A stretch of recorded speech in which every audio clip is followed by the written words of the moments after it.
Witches. Hi, hello, and welcome to the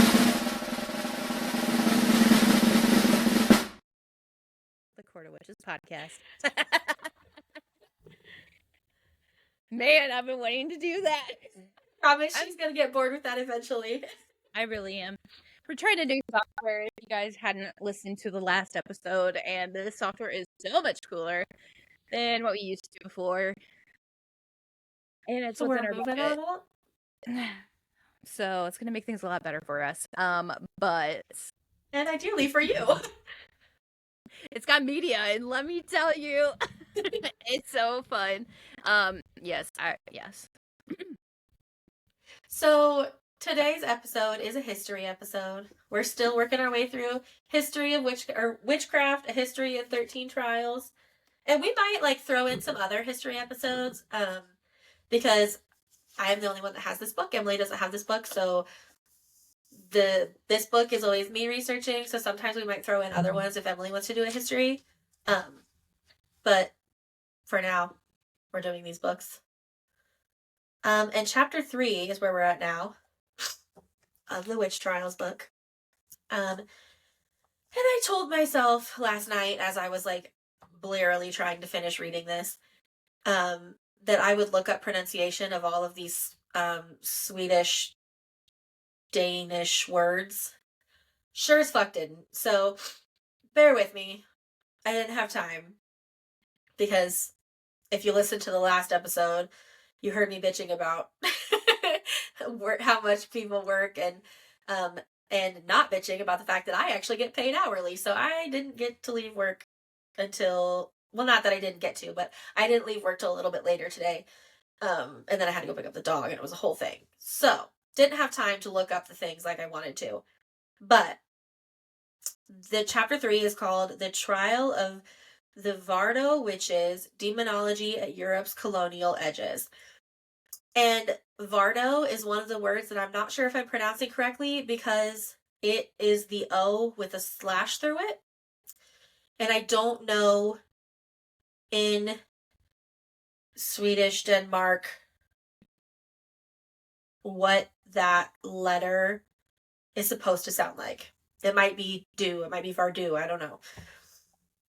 But this trial, for the sake of this podcast, I'm going to say Vardø. So if I'm incorrect, I think we have a listener in Sweden. If I'm incorrect, please feel free to let me know. That way I can correct it on the next episode. But this witch trial takes place about 30 years after the last one, where Annie, Jilly, Effie, and the others in Edinburgh were executed. And that was kind of Scotland and Denmark. This is a little bit farther from there because all of those people are starting to emigrate. So some of them are going to the American colonies, some of them are going to the Caribbean islands, anywhere that's considered a new world, which at that time, the northern edge of Norway and Sweden, what is now Norway and Sweden, was considered the New World because it's a really icy area. It's very cold. And so, not a lot of people live there. But that's kind of where our story is taking place. Fewer than 3,000 people were spread over nearly 20,000 square miles. Which means it's rural. Okay, it's rural. Rural. The northern Scandinavian coast was tundra, mountain, and fjord. It's right along the ocean. Imagine Frozen 2 when Elsa's going out to that the North Sea. That's where we're at. Yeah. Yeah. Just like that? Yeah. And in this area, also, There are icebergs in the water, and if you don't know about icebergs, they like groan, and it's a really eerie sound. I'm not gonna lie, I thought you said grown, like grown up. No, like You can groan, tell like I've been in the South for too long because you said grown, as in like grown and moan, and I'm over here like they grown up. They grown up. no, groan like groan and moan, like sound. Um, and they make weird sounds, and then this is also an area where you can see the northern lights. So there are weird red and green and blue lights in the sky. So a lot of the settlers are already like this land is strange. And as there always are, there is a native people that already live there called the Sámi. Um so about half of the population of this area is the indigenous Sámi people, and the other half are the new settlers.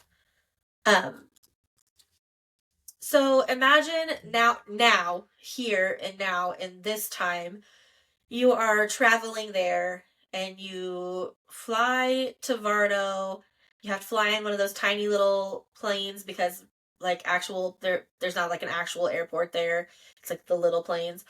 And you're taking like a taxi over to the island, to the harbor, and you're going past all these houses, and then you go past this graveyard, and then all of a sudden there's this really strange structure coming up out of the sea. It is described, it kind of looks like a bridge, but it's more shaped like a sail or like a knife standing on its end. But it's open. You can walk into it across a little bridge or a little walkway. Inside it, there's this glass box that's like mysteriously opaque. You can't see inside it.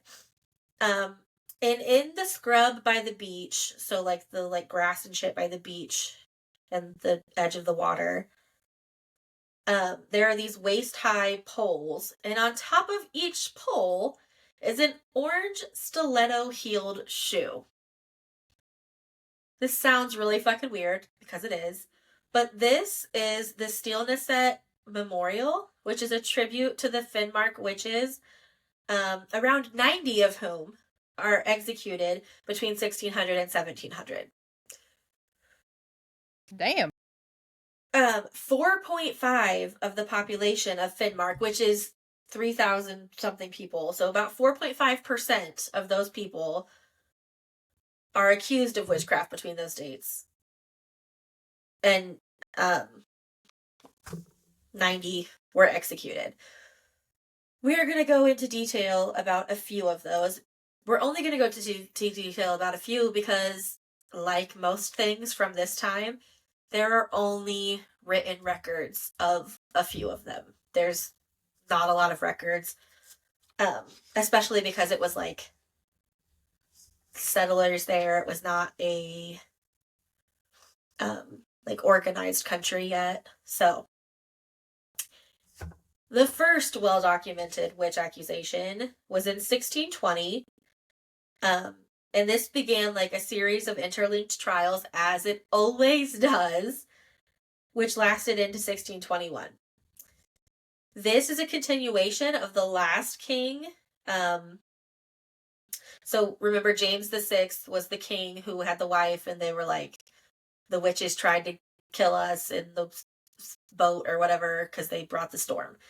His brother-in-law, so the queen's brother, Christian IV, is trying to eliminate the witches in Denmark, Norway, and this is the continuation of this.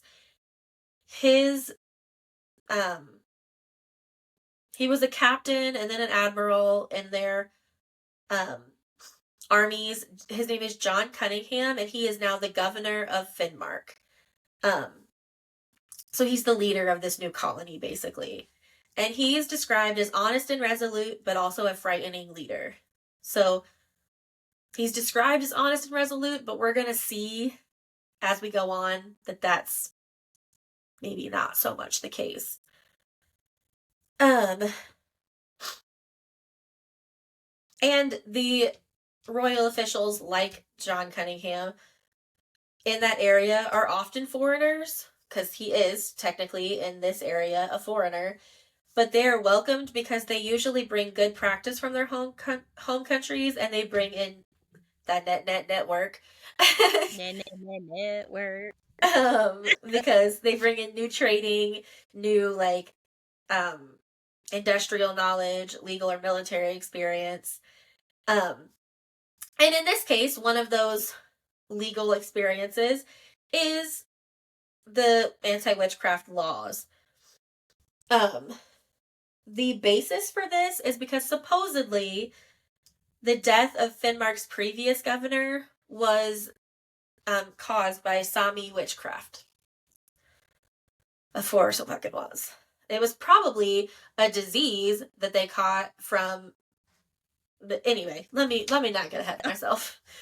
In 1617, Christian IV issues a decree about witches and their accomplices, which redefines witchcraft. In the decree, it says that any citizen was responsible for reporting anyone who they thought to be a witch. If they did not report them, then they would be tried as an accomplice to witchcraft. And then it goes on to explain that witchcraft is diabolic and involves a pact with the devil or using charms. This is coming back from that demonology. Yeah, and what everything can be considered a charm, honestly. Like, a lot of the things we do today, if you really want to get technical, have basis in paganism or witchcraft. Like, even wearing a wedding ring. Like, most of our wedding traditions, of the whole concept of wearing a veil, bridesmaids. Like, if you really want to get deep into the stuff, most of our traditions are based in witchcraft. But I digress. Christmas. Don't even get me started on Christmas. Christmas. Okay, sorry, continue. But anyway, basically this law says that any witchcraft or magic in Denmark and Norway would be punishable by death, or if it's a lesser offense like being an accomplice, exile. Ooh. So, John Cunningham, who is the governor here and the one that's going to be running all of this, has lots of experience with witch trials. He was a child during the Scottish witch trials of Annie and Gilly and all of them. We love when history repeats itself. Right? So he saw all of that. And then about a little while later, about 7 years later, so now he's in his early 20s, there were further witch trials in the town where he was born. And those witch trials, as we know from Annie and Jilly's trials, the confessions that were given during those trials were coerced through torture. So confessions under duress are not real confessions. So he brings this idea, and he comes to Finnmark and starts holding these trials at Vardø House in Vardø, which is his house. And this is basically like a fortress. It's called a house, but it's not a house. It's a fortress. It has stone walls that are topped with cannons. It's a defense against external enemies, but also a prison. So suspected witches are held in these small, damp cells. Like, imagine like a dungeon in medieval times. Like, and some of them are there for like a long time, awaiting their trial, because you know how the court systems work. They were just as bad in the past as they are now. And some of these witchcraft suspects were even more closely guarded and even more cruelly held because they were Sámi, and authorities believed they had special powers that might overwhelm even the strongest guards. Because, of course, they fucking did. The crazy thing about all of this is, just like the Native Americans, when the fucking white people came to America, like Damn white they people. they were like, hey, cool, you're here, let us help you, let's trade, let us teach you our ways, you teach us your ways. They were like, yeah, this is great. And for the first like century almost of the settlers arriving and like setting up their colonies and all of that, there was no like conflict between the Sámi and the settlers. But closer to the 18th century, people start to get anxiety about Sámi paganism. Because of course they fucking do. Can't just let other people do their own shit. Part of the problem was that the Sámi language was super intense. For example, some of the Sámi dialects have over 200 words for different types of snow. Now keep in mind where they live. They live on the edge of like a fucking Arctic Ocean. So they're practically at the North Pole. So they have a lot of words for snow. Okay? It's not that weird. And because, their language was different, people didn't like it. And they thought it was weird. So, because of that, Christian IV thought the Sámi had murdered his previous governor. And they, again, much like other indigenous people of the world, believed in animal spirits, ancestors, and nature deities, and would connect with them by shamanistic. I'm not even going to attempt to pronounce that word, shamans, but they have a special word for it, spelled Noaide. And they would go into a trance state and use bones on a drum to divine the future, basically. There were symbols along the drum, and where the bones landed would help them make decisions. So, because of this, if the pointer or the bone stopped near a dangerous symbol like a thunderstorm, that harm would follow. Now, because the Sámi would do this and then what they said would happen happened, it turned into this idea that they were causing it to happen instead of just predicting it. So instead of being seers or seen as seers, which is what they were thought to cast evil spells, or they called them Gand. So Gand took the form of arrows, balls of hair, and moss-like organic bullets or demonic flies that the Sámi supposedly sent to bite their enemies. Sámi witch women were thought to summon hawks or owls that would spew out these flies from their beaks.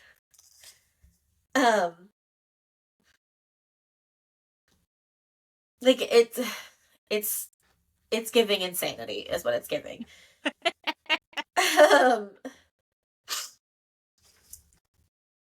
But so people are starting to, some of the settlers like that are not as, I don't know, they're more academically inclined. They're studying the Sámi people and their traditions, and one of these such people describes them as evil-tempered, dangerous enemies steeped in demonic paganism and witchcraft. So it's no surprise then that the first person to be tried in Finnmark was a Sámi woman. She lived at the settlement, a small settlement called Omgang, which is along the coast from Vardø. So it's down the coast from Vardø. This is the first well-documented trials. There were about 4 or 5 trials before this one. And her name was Find Kari. but they Americanized that into Karen. And Find Kari means Kari the Finn. Find Karen. So they changed her name to Karen. All of the official records refer to Kari as Karen Edisdatter, which means Karen, daughter of Edis, because her father's name was Edis. That's amazing. And Karen. Datter means daughter. So fortunately, this book, because it's awesome, refers to her as Kari, not Karen.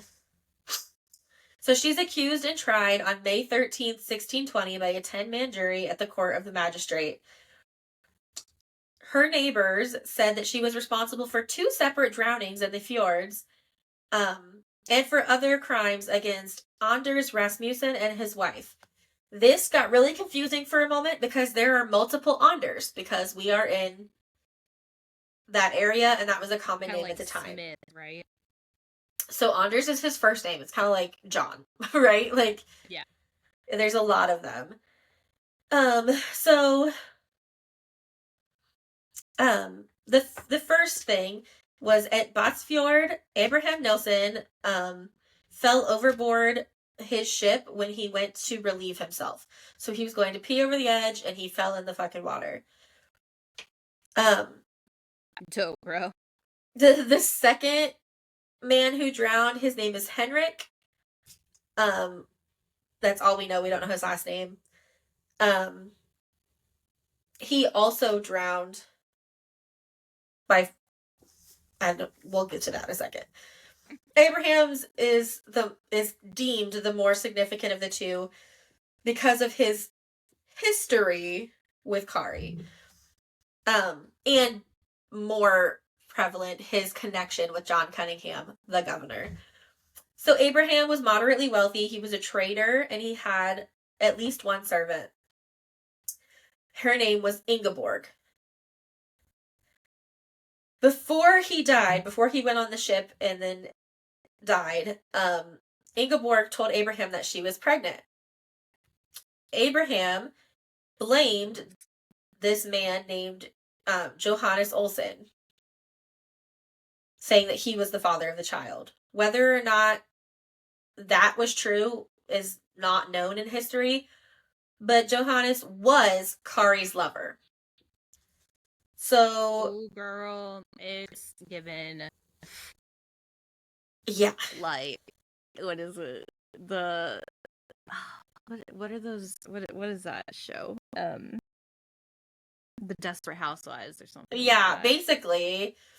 So the Christian church, like, all the Christian settlers are like, they're in a non-marital affair, or extramarital, whatever. They're not married and they're lovers. And it's well known that they are. So because of this, Kari is automatically drawn into all of this. Abraham, the owner of the servant, or the boss of the servant, is like, okay, this is your baby, so you're going to make sure she's fed, you're going to make sure she's taken care of, you're going to pay for all of this. Johannes never denies that he's the father of the child, but he's like, if I get any money, I'll give it to her, but he doesn't have money. So in that moment, Abraham is so mad that he just decides to haul off and punch Johannes. Unfortunately for Kari, she is there. She steps between the two of them and yells at him, "If you hit him, the devil will be set loose." Maybe it was a threat. Maybe she meant that, violence was unchristian, or the situation was sure to get worse. Whatever she meant, those words are going to come back to haunt her in court later. Because a few days later, Abraham gets on his boat and sets sail along the coast, with Johannes on this fleet of ships. Abraham is in one of the 2 ships, and that's where he falls to his death. The two boats get separated before he falls to his death. Johannes is on the first boat and Abraham is on the second. When Johannes gets back, so this is where things start to get a little shitty. Johannes gets back and steps off the boat. Kari asks him some, quote, suspicious seeming questions. Where's the other boat? Oh, it was left behind at Bjotsfjord. Kari thought for a moment and began sighing. Alas, alas, what does it and he says, what does it matter to you? And she doesn't reply. And then the next boat comes and they're told, Abraham fell overboard. He is dead. And she's like, I know. Damn. Yeah, she's like, I already knew. So remember the Sámi people have seers. So it's possible that that's what she meant. Or maybe she truly did curse him. I don't know. Or maybe she just had a feeling. Maybe she didn't fucking say that. I mean, maybe she was misheard. She just kept her mouth shut. Yeah. But whatever the truth may be, people later remember that. And not only do they remember, but Johannes brings it up in court and uses it against her. Her lover, Johannes, brings it up in court and uses it against her. He accuses her of cursing Abraham. And not only that, but it kind of seems by his lack of denial that he did in fact cheat on her and get this Ingeborg pregnant. And then, when questioned about his relationship with Kari in court, he claims that she forced him to love her and have sex with her, and he dared not resist her for fear that she might harm him. He says... Okay. Yeah. He claims that she said, if I cannot have you, you shall not have anybody in all of Finnmark. However, she may have... even if she said that, it clearly wasn't true because he did. He went and had a baby with another woman. That aside, she does everything that she can to help Johannes. So she stepped into the fight and tried to stop Abraham from hitting him.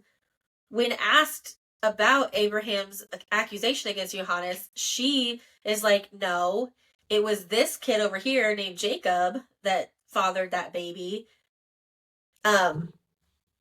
Jacob then conveniently injures his back and blames Kari for her witchcraft. So even in defending Johannes, she is trapped and, makes her look even worse. Then you add on the charges of Henrik's drowning. Henrik and Kari had fought. They have, a fraught relationship. They used to live close to each other because she used to migrate back and forth. And she would be paid for small sewing tasks. So, his wife... Wait. No. Not that. It's Anders' wife. So, Henrik, Kari asks him to give her a small container, and they're trying to barter basically. He refuses and she loses her patience and then he drowns and somehow that's her fault. It's always the woman's fault, isn't it? Yeah. And so now the jury is like, oh, so somebody gets in a fight with Kari and then they die, must be her fault. Must be witchcraft. Yeah. There's another case against her. Anders Rasmussen and his wife, who was unnamed in the documents because of course she fucking was. Anders' wife had asked Kari to do some work on some scarves that she wanted repaired. She went to get them from Kari, expecting to be able to, receive the work on credit and pay later. Kari was like, no, I'm not giving you your shit back until you pay me. Anders' wife refused, so Kari wouldn't give her the scarves. And during Kari's trial, because, these things never happen in one day, his wife gets mysteriously sick, and she's so sick that she has to use crutches, and she has to, stumble around through the mud. And he's so mad that he went to see Kari himself and threatened her. Kari said, when your wife comes and pays me, then she can have her scarves. Yeah. Mysteriously, when she came and paid her, all of a sudden she could walk again. And she got so much better so fast that on the walk back from Kari's house, she didn't need to use her crutches anymore. Oh, look at that. Right. So all of this evidence is presenting a pretty compelling case against Kari in their minds. But to make it an even more compelling case, they decide that she's going to be swum in the harbor, which, if you don't know what that means, it means they're going to throw her into the sea to see if she sinks or floats. It was a regular test of witches in the time. And it was based on folklore that those who sank were innocent and those who floated were guilty. So if you sink, you're going to die because you're going to sink. Yeah. But you were innocent. And if you float and you don't die, then you're going to be killed because that's proof that you're a witch. So, it was thought in this folklore that if a person floated, the God-created water had rejected them. And they didn't realize that that floating is like a natural fucking phenomenon.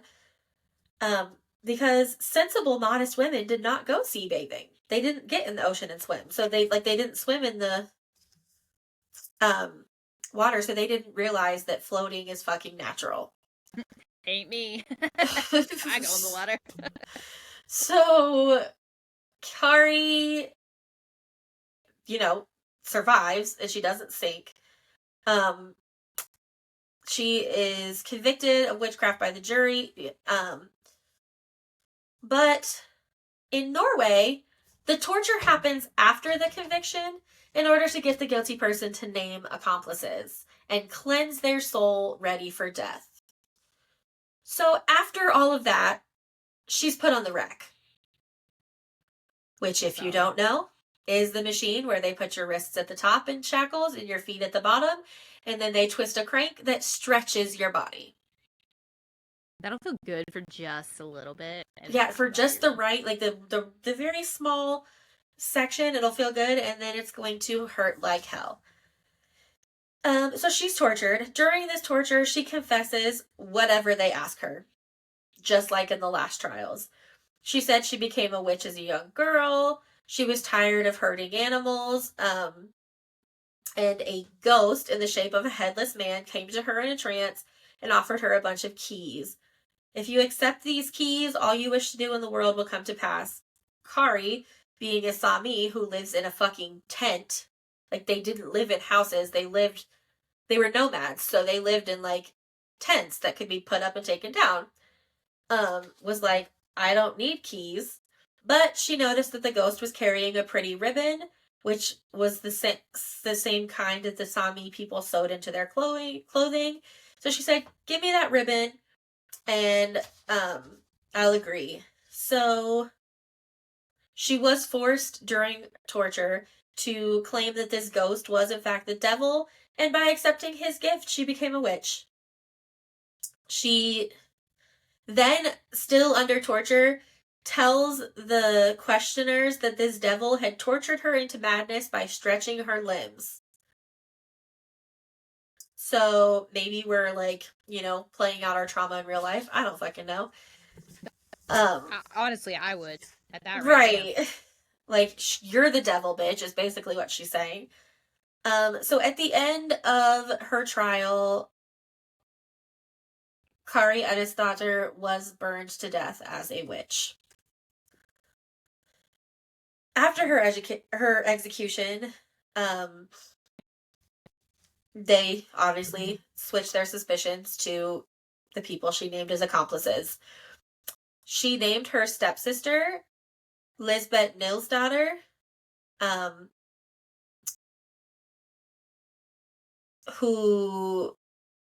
another woman, who was called Anne from Langeford. who might also have been related to Kari, but it's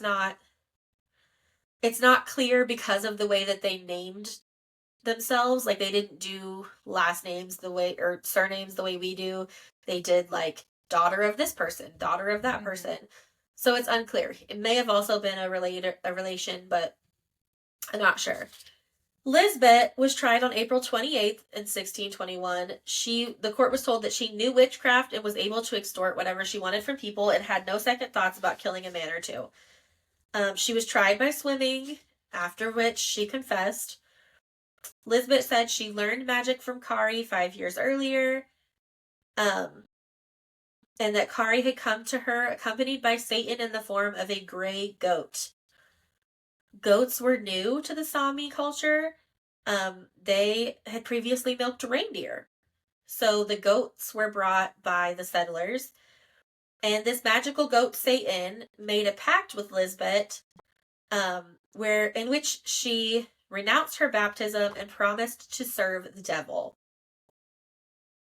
And then Lisbeth said that Kari taught her something useful, which would be milk theft.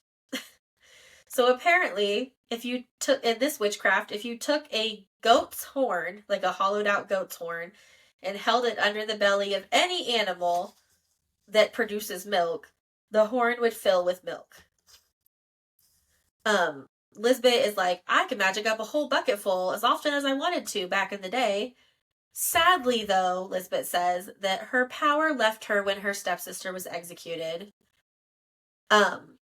So I think she's trying to like throw suspicion. Like, it was actually Kari. It wasn't me. My powers went away the day that she died. But it didn't fucking matter. Because she also, under torture, admits complicity in the murders that Kari said that she helped with. The drownings of Abraham and Henrik. And she also randomly throws in this other story saying that the witches met in the summer of 1619 for a Sabbath where they danced and drank long into the night. And like, she names a bunch of other witches, or witches in quotes, including Anne from Langeford. And all of those villagers, all those other accused, like, furiously deny it. They're like, no. That's the last we hear about Anne. It's not known what happened, if her denial was accepted or if she's tried later under a different name. But denial is a river in Egypt. But Lisbeth, sadly, is burned for witchcraft. Damn. Yeah.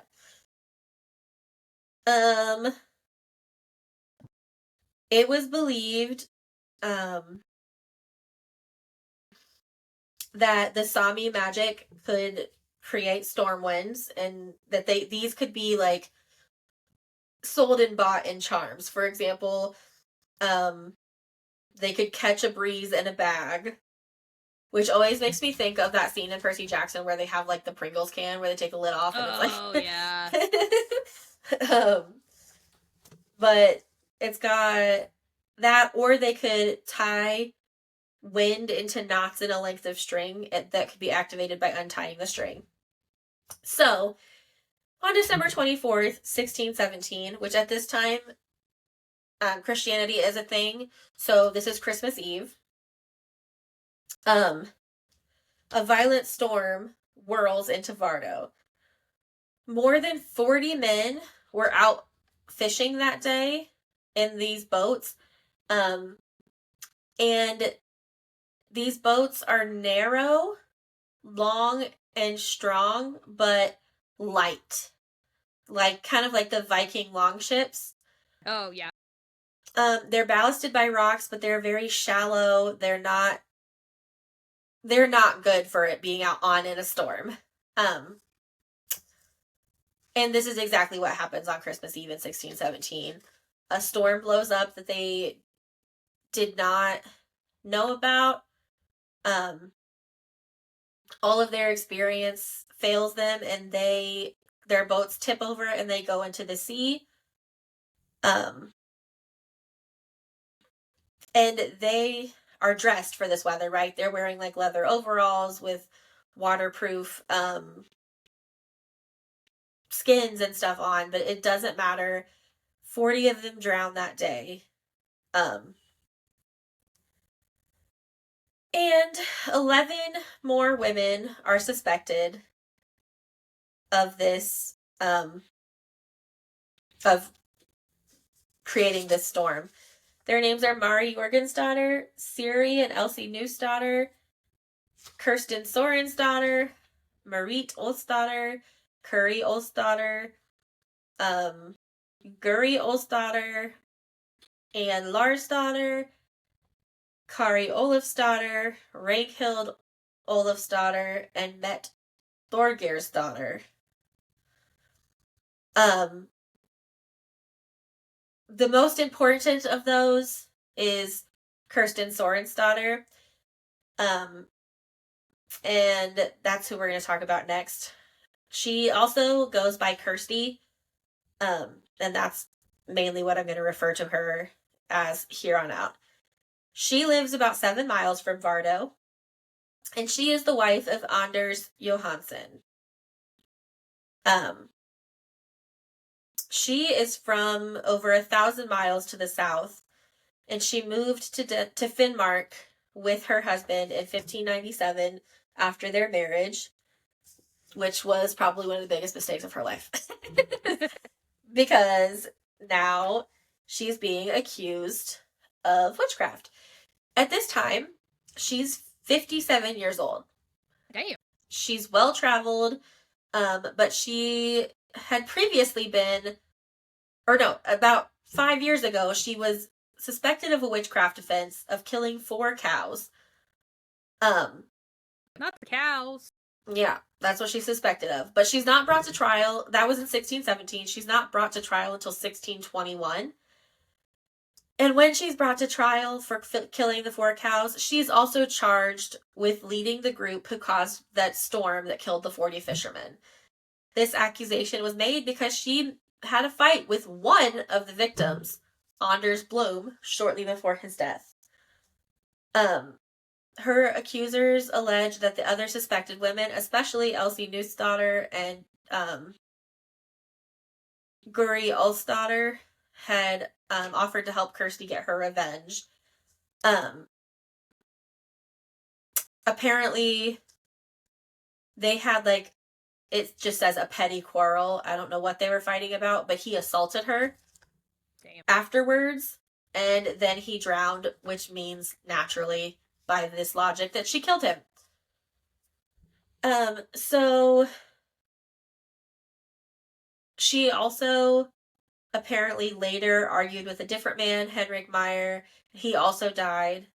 And this just kept growing and growing and growing, like it always does, until it became that they killed all 40 of those men who drowned on Christmas Eve in 1617. Mind you, this is 4 years later, and they are now accused of killing them, partially because of John Cunningham. So on April 26th and April 28th of 1621, John Cunningham takes the role of presiding bailiff and basically shapes the evidence to what he wants it to be. I mean, no one's surprised by this, but this is what happens. At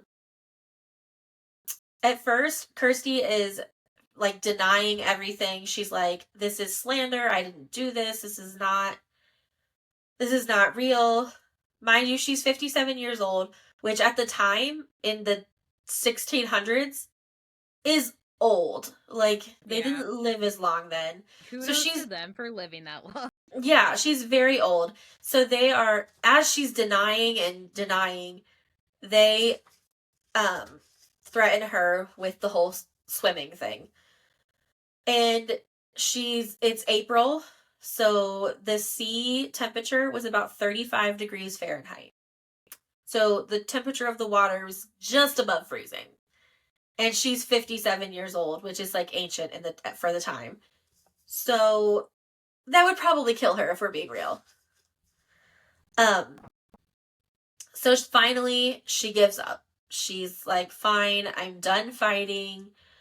Whatever. I'm just going to agree with whatever you say that I did. So she tells him a story about how she learned witchcraft. And they're leading her to all of these answers. She says that she was trained as a witch when she was 16. Satan appeared to her in the form of a dog. And he proposed a deal to her. If you agree to learn witchcraft, all that you do in this world will succeed. Which, like, I'm sorry, but if a random talking dog comes up to me and says, if you agree to learn witchcraft, all that you do in this world will succeed, I'm gonna fucking do it. So, like, fuck you. But all she had to do was renounce her baptism and serve the devil, just like the North Berwick witches, just like Kari. And so she does this, or she says that she does it. None of this is actually happening. She's saying all of this under threat of torture. She said that she asked her employer what to do, and her employer said, oh, I'm a witch too. You should do what the devil says. And then she's offering her knowledge, just like Eve. And mind you, at the time, Kirsty is like a servant girl. So she's like, okay, yeah, teach me book learning. So the farmer reads to Kirsty and even sets her an exam, which is to make a ball of wool float on water. All of this is nonsense. She's just making this up to get them to leave her alone, basically. She tries to redact some of this by saying that she has not used her witchcraft for 10 years. But once the trial starts, the court is going to be like, yeah, okay. And they're going to do what they want to do with you. So she's forced to tell the story of the rest of her life. She starts talking about her husband and when they got married and they moved to Finnmark and all of her real life, not what they want her to say. Then, John Cunningham is like, okay, but you're confessing to be a witch. And then she's like, oh yeah, you're right. I started using my magic again. And I used it against my neighbors. And I went to that Sabbath. And they kept, like, questioning her and bringing her back until April 28th. And then it's not clearly documented, but it's suspected that she was then tortured on the rack. And then she comes back into the court after that. She's bruised and she's clearly been broken.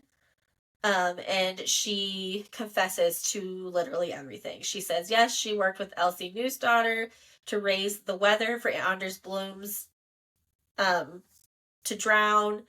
Yes, they did this by tying knots and pieces of string and blowing on it so the weather turned foul. And by doing this, the state or John Cunningham gets what he wants, which is an explanation for the Christmas Eve shipwreck of 1617. Like Kari and Lisbeth before her, Kirsty Sorensdottir was burned. And all of their names are on the witch trial memorial on that beach that I was talking about with the orange stilettos. In response to these witch trials, the Sámi are, and not just the witch trials, but also it's described as other colonial aggression, which is a very tame way of putting what probably happened. The Sámi people start moving away from the settlers. They go further north. They go onto the islands, because the Christians are trying to stop them from practicing their own religion. And the farther north they go, obviously, the more land there is for the colonists.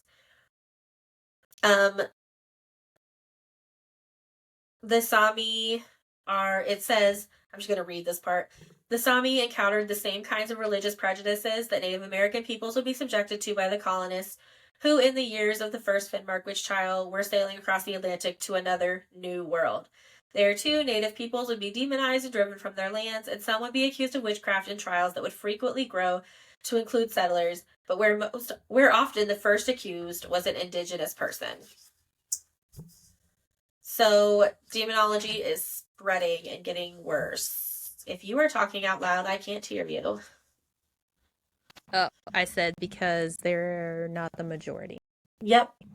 Because they're different.